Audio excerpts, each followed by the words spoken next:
Bueno, me alegra estar con ustedes de nuevo para continuar nuestro estudio del tema de la homilética, la predicación y la oralidad en la parte académica de Catalyst Missions. Y en esta sesión vamos a estar hablando de la estructura del sermón. Hemos hablado mucho y vamos a hacer un breve resumen de todo lo que hemos visto hasta ahora.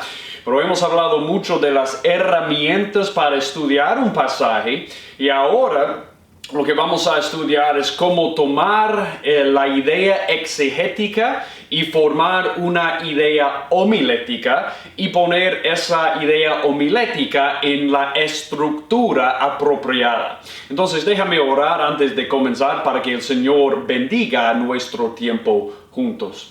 Padre amado, muchísimas gracias por este tiempo que tenemos en tu presencia, mi Señor, para estudiar, para ver cómo tú nos enseñas, mi Señor, y para aprender más sobre este tema tan importante que es la homilética. Yo te pido que tú nos ilumines, que tú nos ayudes de entender tu palabra, de aplicarla correctamente para la gloria de Jesús. En su nombre oramos todo esto. Amén.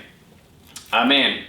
Bueno, estamos en la lección 4 en las notas, y si me están siguiendo, esto dice predicación y oralidad, lección 4, debe ser en la página 20 de las notas, y ustedes van a ver ahí un pequeño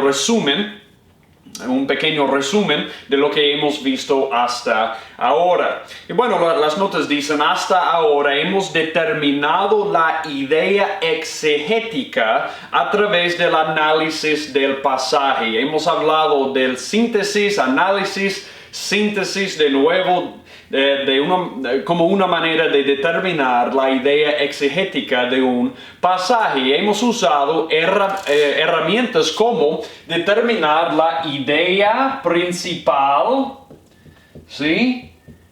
Y las ideas complementarias.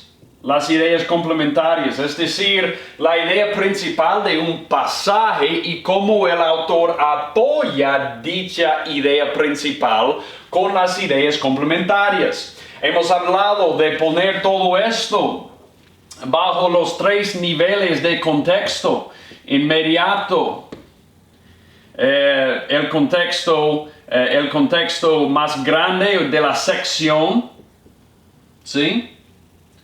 Más grande de la sección, y también hemos hablado del contexto del libro, ¿sí? Hemos hablado de unas herramientas que nos ayudan de determinar la idea principal y las ideas complementarias, como leer el libro muchas veces, marcar las divisiones del libro para que tengamos una idea de los diferentes pasajes. En cada pasaje queremos identificar la idea principal y sus ideas complementarias, y unas herramientas que hemos usado son, bueno, por ejemplo, la diagrama, ¿sí? De un pasaje. Por ejemplo, si tenemos un pasaje deductivo como una epístola, hemos hablado de cómo hacer un diagrama del pasaje para ver la idea principal y las ideas complementarias, o cómo el autor apoya al describir una idea en cada pasaje. Usamos el ejemplo de Efesios para mostrar cómo hacer un diagrama del pasaje, y eso nos ayuda mucho, bastante, en identificar la idea principal y las ideas complementarias. Y también hemos hablado de algunas preguntas que podemos hacer del texto si tenemos un pasaje más inductivo, como una narrativa histórica, como una parábola. Bueno, hay herramientas que podemos usar al lado de determinar el contexto, de leer el libro muchas veces, para determinar en cualquier pasaje qué es la idea principal y las ideas complementarias. Ok, tengo que borrar esto. Luego hablamos de cómo tomar esta idea principal con las ideas complementarias para formar para formar una sola oración que llamamos la idea exegética. ¿Ok? La idea exegética. La idea exegética es una oración, una sola oración que representa la idea principal y todas las ideas complementarias del pasaje que el autor presenta. ¿Okay? De nuevo, la idea exegética, como hemos dicho, representa la idea principal y las ideas complementarias, ¿sí?, en una sola oración. Más o menos es un resumen de todo el pasaje en una sola oración y llamamos esto la idea exegética.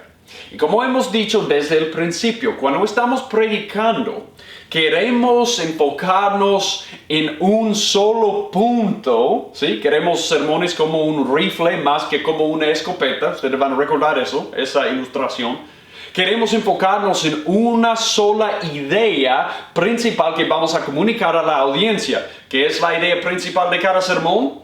La idea exegética, ¿sí? Es la idea exegética. Y el autor presenta esta idea exegética, como ustedes van a recordar, de una de tres maneras, ¿ok? El autor presenta la idea exegética en una de tres maneras. Ustedes van a recordar esto también. Bueno, déjenme borrar esto para tener más espacio. Ok.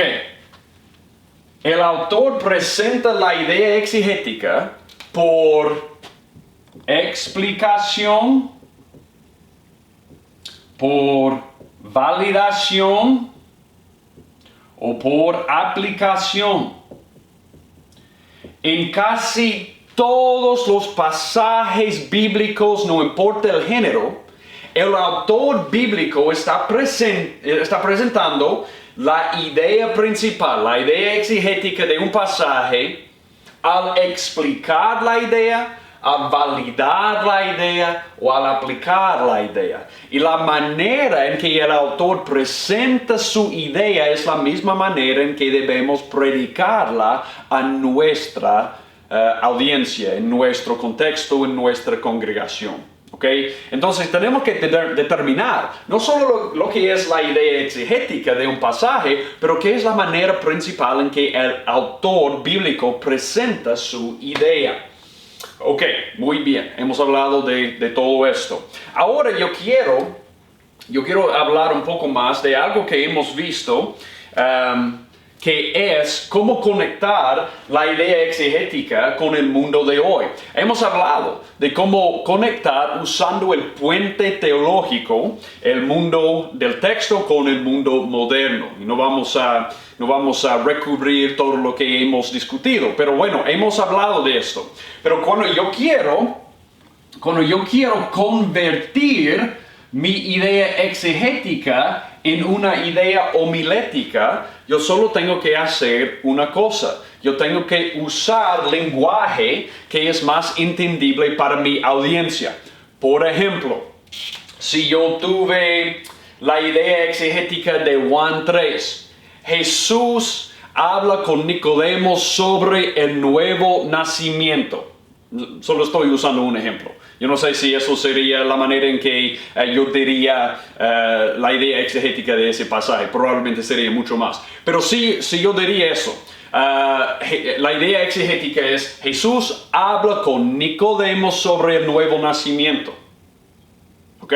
Para convertir esa idea exegética en una idea homilética, solo tengo que hacer una cosa: cambiar Nicodemo a nosotros. Jesús nos está hablando esta mañana sobre el nuevo nacimiento. Porque la aplicación del pasaje no es solamente para Nicodemo. Claro, la conversación sucedió con él. Pero la aplicación del pasaje es para nosotros también. Entonces, para atraer la audiencia o para llevar la audiencia al pasaje para que participen en el pasaje, pudiéramos pudiéramos poner la idea homilética de esa manera. Jesús habla con nosotros sobre el nuevo nacimiento. Es simplemente tomar la idea exegética y ponerlo en términos más entendibles o para que nuestra congregación pueda participar en la idea. Entonces, eso no es muy difícil, ¿ok? Entonces, ahora, cuando convertimos la idea exegética en una idea homilética, tenemos la idea principal del sermón, que refleja muy claramente, muy estrechamente la idea exegética del pasaje, ¿ok? Entonces, la idea homilética. La idea homilética. ¿Qué es la idea homilética? De nuevo, solo es la idea exegética del pasaje con lenguaje que es más entendible para nuestra congregación, o usando pronombres que tienen que ver con nuestra congregación para involucrarles en la historia. Por ejemplo, Jesús habla con Nicodemo sobre el nuevo nacimiento, la idea exegética. La idea homilética, Jesús está hablando con nosotros esta mañana sobre el nuevo nacimiento. Algo así. ¿Ok? Lética. Ok, pero ahora, cuando tenemos nuestra idea homilética, ¿qué es la estructura que debemos usar para predicar el sermón? Cuando tenemos nuestra idea homilética, ¿qué es la forma, la estructura que debemos usar para predicar el sermón? Y en este caso tenemos tres opciones que ustedes van a ver. En el desarrollo del sermón, ahora que tenemos una idea y un propósito homilético, necesitamos desarrollar el sermón. Esencialmente, lo que estamos preguntando es cómo debemos desarrollar el sermón en correspondencia con la idea y el propósito homilético. Es decir, si yo tengo tres estructuras posibles que yo puedo usar para predicar mi sermón, ¿qué es la estructura más apropiada para esta idea homilética? ¿Okay? Eso es lo que yo tengo que decidir. ¿Qué estructura del sermón servirá mejor a nuestro fin? ¿Qué estructura se comunica más claramente la idea homilética? Yo creo que esa es la pregunta esencial. ¿Qué estructura se comunica más claramente la idea homilética? Y tenemos tres opciones.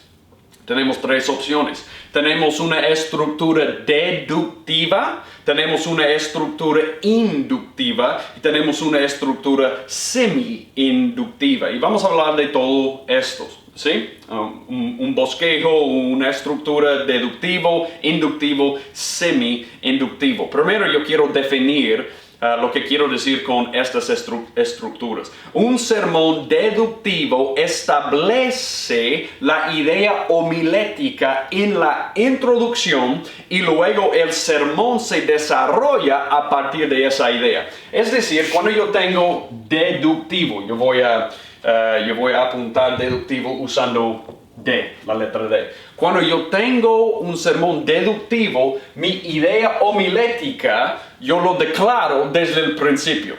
Aquí es la idea. En la introducción, la idea. ¿Ok?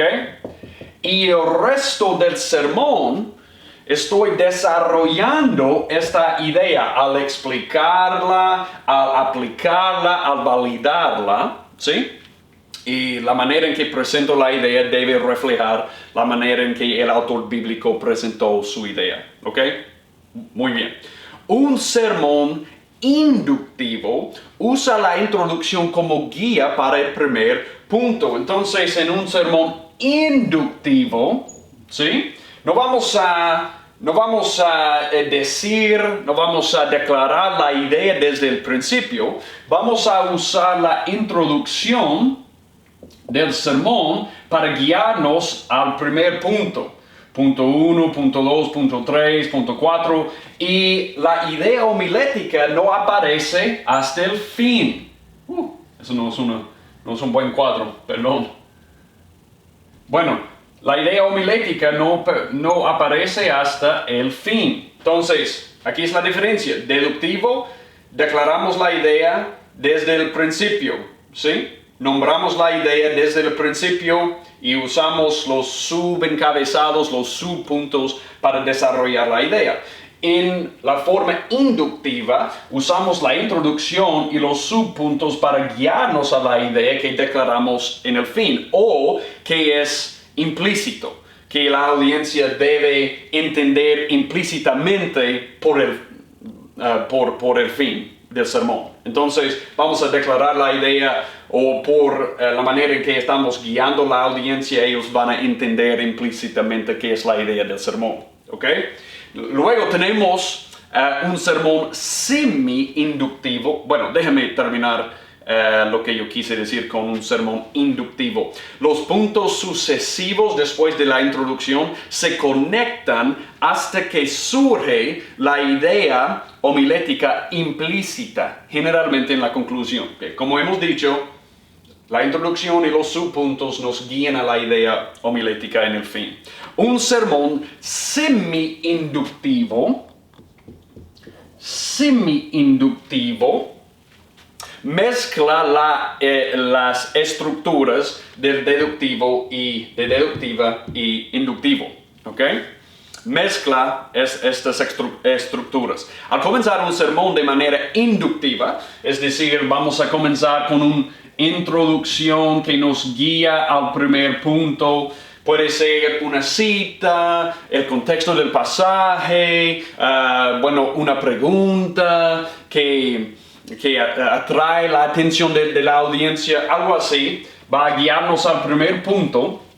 ¿Sí? Pero en el primer punto comenzamos con, el primer punto es la declaración de la idea y desarrollamos el resto del sermón de forma deductiva, desarrollando la idea por explicarla, validarla o aplicarla. ¿Ok?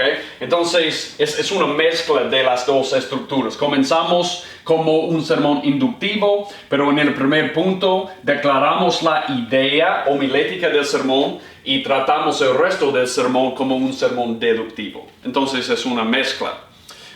Déjame leer el resto de esto. Declarando la idea en el medio del sermón, como en el primer punto, y terminando el sermón deductivamente. ¿Ok? Entonces, estas son las estructuras principales. Bueno, probablemente hay más, pero las formas, las estructuras más comunes son un sermón deductivo, inductivo, semi-inductivo. ¿Ok? De nuevo, solo son estructuras. Pero debemos decidir qué estructura es más apropiada para la idea homilética que yo tengo de este pasaje. Eso es lo que tenemos que decidir. Así es de simple. ¿Ok? Ok, entonces vamos a hablar ahora de un sermón deductivo. ¿Sí? Un sermón deductivo. Un sermón deductivo. ¿Ok? Las ideas homiléticas, como ideas exegéticas, exigen explicación, validación o aplicación. Aquí es el punto. En un sermón deductivo, ¿ok? Vamos a desarrollar, como hemos dicho, vamos a desarrollar la idea homilética al explicarla, al validarla o al aplicarla. Y la manera en que desarrollamos la idea homilética en un sermón deductivo debe reflejar la manera en que el autor bíblico presentó su idea, al explicarla, al validarla o al aplicarla, principalmente. ¿Ok? Hemos hablado de esto, pero solo quiero recordarles. Entonces, si yo tuviera un pasaje en que el autor presentó su idea al explicarla, yo tengo una forma deductiva que llamamos un sermón deductivo de explicación.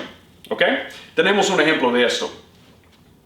Explicación deductiva. Aquí hay algunas sugerencias o algunas cosas que debemos recordar en esta forma. Según su desarrollo de la idea exegética, a veces la idea necesita ser explicada. Eso es lo que acabamos de decir.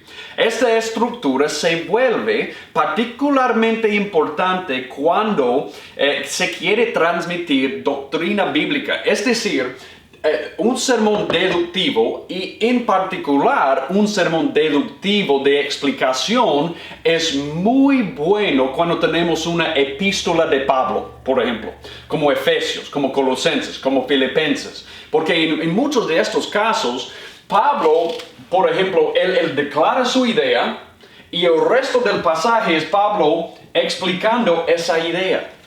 ¿Ok? Por ejemplo, yo voy a darles un ejemplo de Colosenses en un momento. Pero esta es una buena estructura para usar cuando estamos predicando las epístolas. ¿Ok? La esperanza es que su explicación estimulará inherentemente la aplicación. La idea es que cuando usamos esta forma, que mientras desarrollamos la idea homilética, la audiencia va a percibir naturalmente, bueno, ¿qué debemos hacer en respuesta a eso? O debemos decir sobrenaturalmente por el Espíritu Santo. Pero ellos van a percibir, mientras desarrollamos la explicación del pasaje, cómo deben creer o cómo deben responder. Y queremos que eso suceda inherentemente. ¿Ok? En la introducción exponemos la idea homilética, hemos dicho eso, en la introducción de esta estructura vamos a declarar, vamos a nombrar la idea homilética. En el cuerpo analizamos la idea a través de sus ideas complementarias. Por ejemplo, si hacemos un diagrama del pasaje, por ejemplo, de una de las epístolas de Pablo, y en el diagrama tenemos la idea aquí y tenemos la manera en que Pablo desarrolló su idea con ideas complementarias. Estas ideas complementarias deben ser los subpuntos de nuestro sermón. ¿Ok? Acuérdense de eso.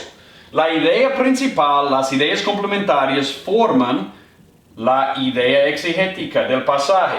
Transformamos la idea exegética en una idea homilética, pero debemos recordar la estructura o el diagrama, la estructura del pasaje debe ser reflejado en nuestro sermón. Entonces, cuando yo presento mi idea homilética, yo voy a declarar la idea aquí y las ideas complementarias del pasaje van a ser mis subpuntos en el sermón. Ok, esto va a tener más sentido cuando usamos un ejemplo. Ok, en la conclusión repetimos la idea. Entonces, en la conclusión vamos a repetir la idea homilética. Y ojalá la aplicación bueno, su debida respuesta va a ser muy clara. Porque mientras desarrollamos, queremos que la manera en que deben responder, queremos que ellos entiendan eso inherentemente. Ok. Bueno, vamos a hacer un ejemplo de esto. Vamos a usar un sermón de un hombre que se llama Alejandro Miclaran, porque él dio un sermón sobre Colosenses 1:15 a 18, que es un sermón deductivo de explicación, porque él estudiaba el pasaje y concluyó que Pablo presenta su idea principal del pasaje y todas las ideas complementarias al explicarlas. Ok, entonces vamos a leer Colosenses 1:15 a 18. Y luego yo les voy a dar la idea principal que Alejandro Miclaran concluyó de este pasaje. Colosenses 1:15 a 18. Dice eso: Él es la imagen del Dios invisible, el primogénito de toda creación, porque en Él fueron creadas todas las cosas, las que hay en los cielos y las que hay en la tierra, visibles y invisibles, sean tronos, sean dominios, sean principados, sean potestades. Todo fue creado por medio de Él y para Él, y Él es antes de todas las cosas, y todas las cosas en Él subsisten. Él es la cabeza del cuerpo que es la iglesia, Él que es el principio, el primogénito de entre los muertos, para que en todo tenga la preeminencia. Ok, esto es el pasaje que Miclaran predicó. Y él dijo, en su introducción, él estableció su idea homilética. Estoy buscando el marcador. Ok. Él estableció su idea homilética. Y eso es lo que él dijo, que era la idea homilética. Porque Jesucristo es supremo sobre todas las criaturas en todo. Él dijo, este es lo que Pablo quiere explicar. Porque Jesucristo es supremo sobre todas las criaturas en todo.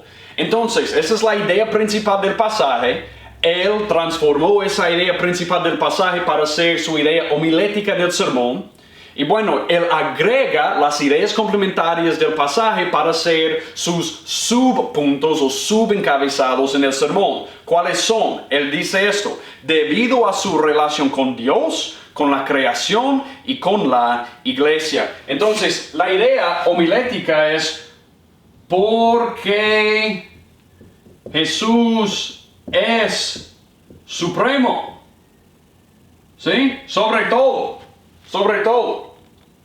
Y sus subpuntos que él refleja aquí en su idea homilética es por causa de su relación con Dios, con la creación y con la iglesia. ¿Ok? Esto se refleja en el pasaje. Por ejemplo, mira lo que él dice aquí. Primero él dice, él es la imagen del Dios invisible, el primogénito de toda creación. Esa es su relación con Dios. Él es Dios, ¿sí? Por eso él es supremo. Segundo, porque en él fueron creadas todas las cosas. Su relación con la creación. Él es creador. Tercero, mira lo que él dice sobre la iglesia. Y él es la cabeza del cuerpo que es la iglesia. Él que es el principio, el primogénito de entre los muertos, para que en todo tenga la preeminencia. Ok, entonces, McLaren dijo esto. La idea principal del pasaje es Pablo explicando por qué Jesús es supremo sobre todo. Todo, ¿sí? Y él vio las ideas complementarias del pasaje, muestra cómo Jesús es Dios, el creador y la cabeza de la iglesia. Entonces, eso es lo que él hizo. Él tomó la idea principal del pasaje para hacer su idea homilética. Bueno, él puso la idea exegética como su idea homilética, ¿ok? Y él usó las ideas complementarias del pasaje en que Pablo desarrolla la explicación de cómo Jesús o por qué Jesús es supremo. Él usó las ideas complementarias como sus subpuntos. Y eso es un ejemplo de un sermón deductivo. Y eso es como él introdujo el sermón. Mira esto. Esto es como él introdujo el sermón. Cristo llena el espacio entre Dios y el hombre. No hay necesidad de una multitud de seres sombríos para unir el cielo y la tierra. Jesucristo pone su mano sobre ambos. Él es la cabeza y fuente de vida para su iglesia. Por lo tanto, Él es primero en todas las cosas en ser escuchado, amado y adorado por los hombres. Ustedes pueden ver la idea homilética y todos los subpuntos en la introducción. Él dice, Cristo llena el espacio entre Dios y el hombre. Él, no hay necesidad de seres sombríos para unir el cielo y la tierra, porque Él es creador y Él vino como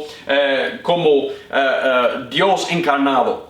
Y él habla de la iglesia. Él dice, Él es la cabeza y fuente de vida para su iglesia. ¿Y qué es la última oración de su introducción? Es cómo deben responder. Él dice, por lo tanto, Él es el primero en todas las cosas en ser escuchado, amado y adorado por los hombres. En su introducción tenemos la idea homilética, los subpuntos y también la conclusión de cómo deben responder. Eso es un buen ejemplo. McLaren tiene el propósito de motivar a los cristianos a responder a través de esta explicación. En su conclusión, McLaren reitera la idea de la introducción y pide una respuesta acorde con su propósito. Es decir, en la introducción él ya está pidiendo la respuesta. Como Robinson señaló, en todo este sermón, McLaren hace poco más que responder a la pregunta ¿qué significa este pasaje?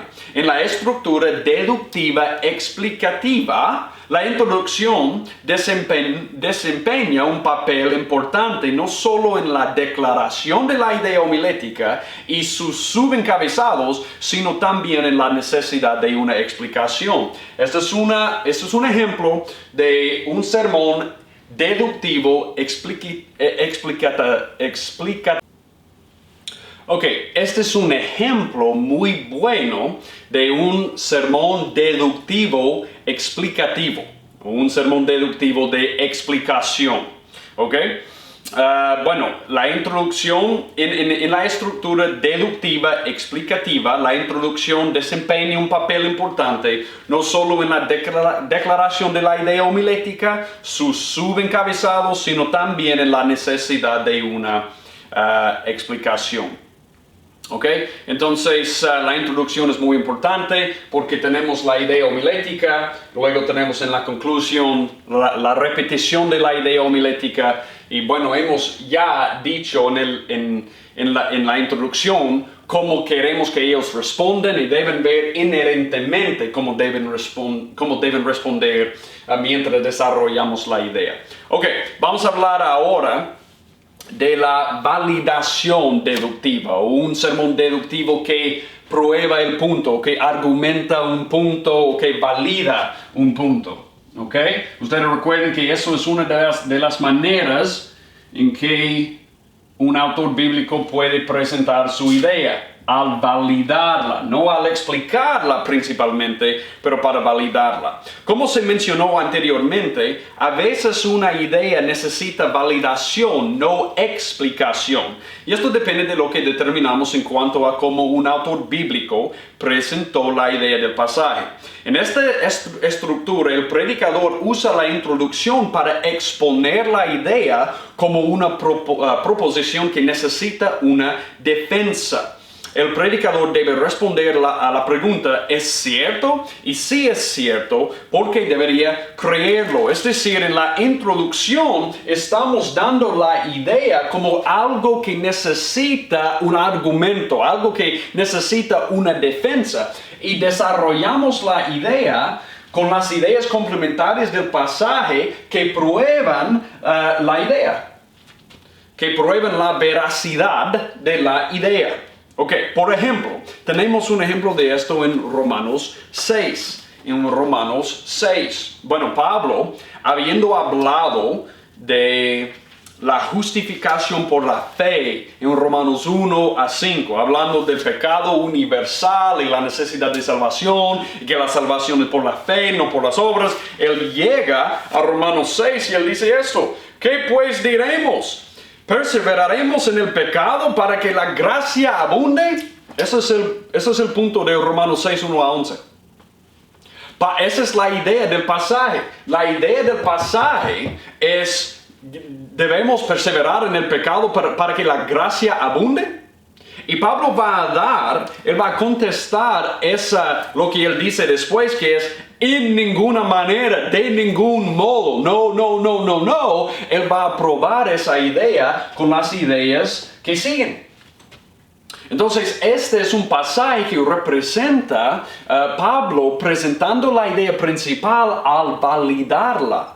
¿Qué es la idea principal? La idea es, no podemos perseverar en el pecado de ningún modo. ¿Pero por qué? Él va a desarrollar esa idea con el resto del pasaje. Entonces, si estuviéramos predicando ese pasaje, sería muy bien presentar el pasaje como Pablo presenta su defensa, comenzando con la idea. ¿Debemos perseverar en el pecado para que la gracia abunde? Bueno, como una congregación, como cristianos, hoy día, ¿debemos perseverar en el pecado para que la gracia abunde? No, pero ¿por qué? Y las ideas que sigan prueban esa proposición o esa idea de que no debemos perseverar en el pecado. Ok, En esta estructura, los subpuntos o subencabezados del sermón se utilizan como argumentos que defienden la proposición establecida. Ya hemos dicho eso. Notarás que este tipo de razonamiento del sermón altera la redacción y la disposición del esquema del sermón. Como Pablo refutó en Romanos 6, las cláusulas condicionales sí, entonces, forman una buena redacción para este tipo de sermón. Entonces, es decir, la manera en que Pablo prueba su idea es él dice sí y luego entonces. Por ejemplo, mira Romanos 4.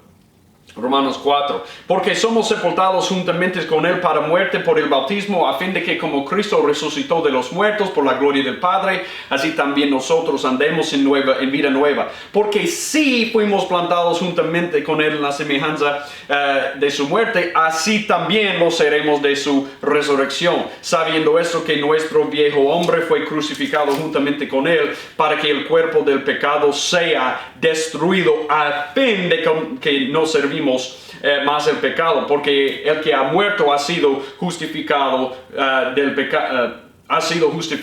pecado. Entonces tenemos sí y entonces. Si hemos muerto con Él, ¿qué significa eso para nuestro cuerpo del pecado? ¿Qué ha sucedido a nosotros? Él hace esto de nuevo en el versículo 8. Si morimos con Cristo, creemos que también viviremos con Él. ¿Sí eso?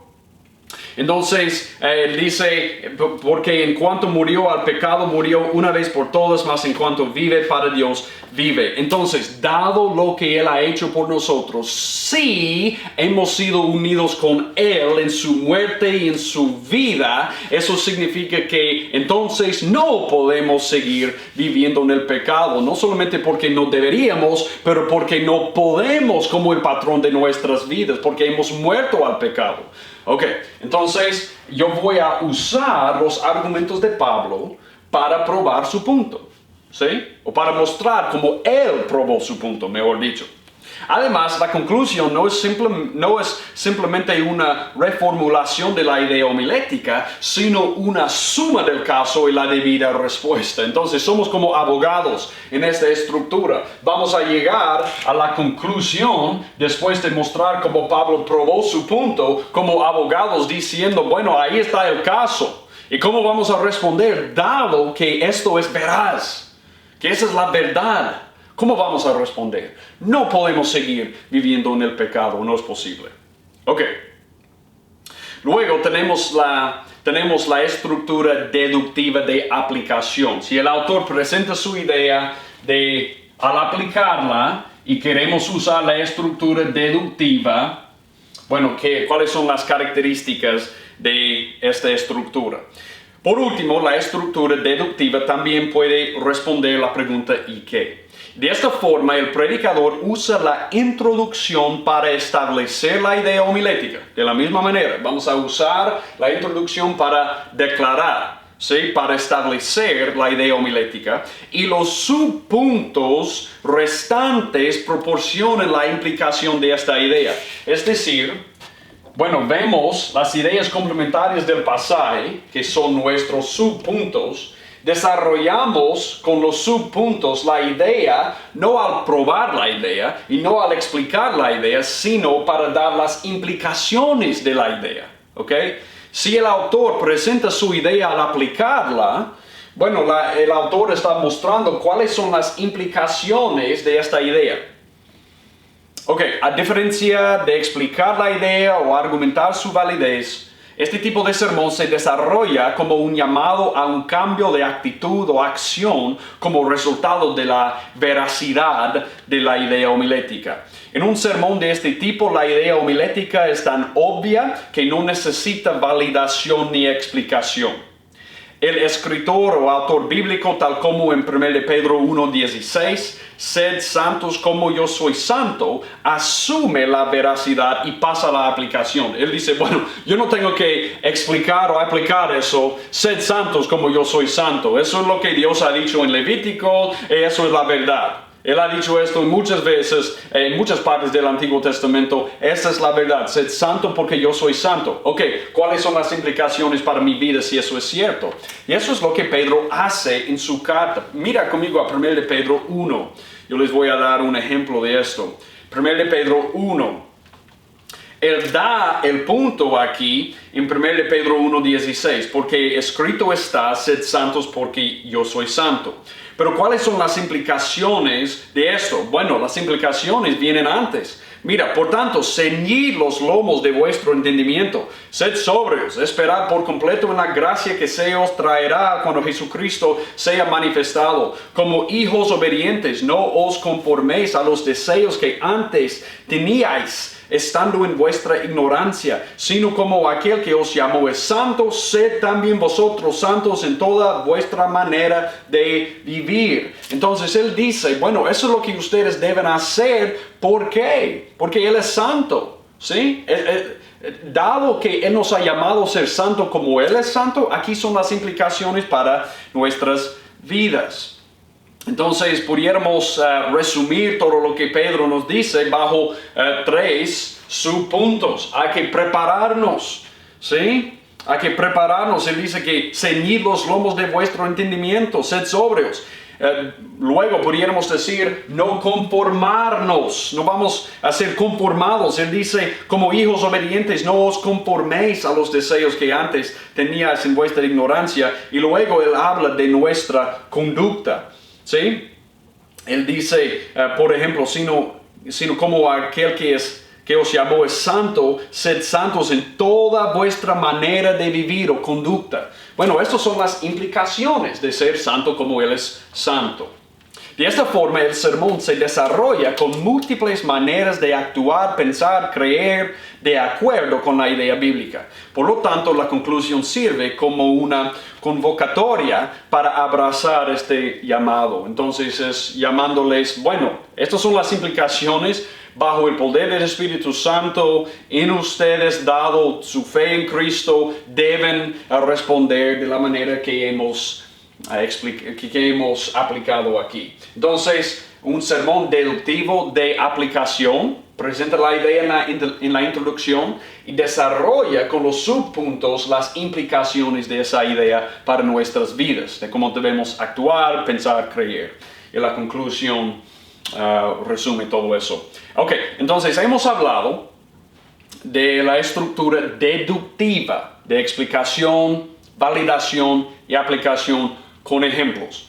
Vamos a estudiar en la próxima sesión la forma inductiva, la estructura inductiva y semi-inductiva. Y solamente para recordarles, la estructura deductiva funciona lo mejor para los pasajes como las epístolas de Pablo, en que hay un argumento bíblico, pasajes así. La forma inductiva es muy buena, ¿sí? Un sermón inductivo muy bueno para los pasajes narrativas históricas, parábolas y quizás la poesía. Bueno, eso no es decir que yo no puedo usar una estructura deductiva para predicar el libro de Ruth, y no es decir que yo no puedo usar la estructura inductiva para predicar una epístola. Es decir, es lo más fácil, si estoy predicando una historia, usar un sermón inductiva. Si estoy predicando una epístola o algo así, usar la forma deductiva. Pero vamos a hablar más de esto. Muchísimas gracias.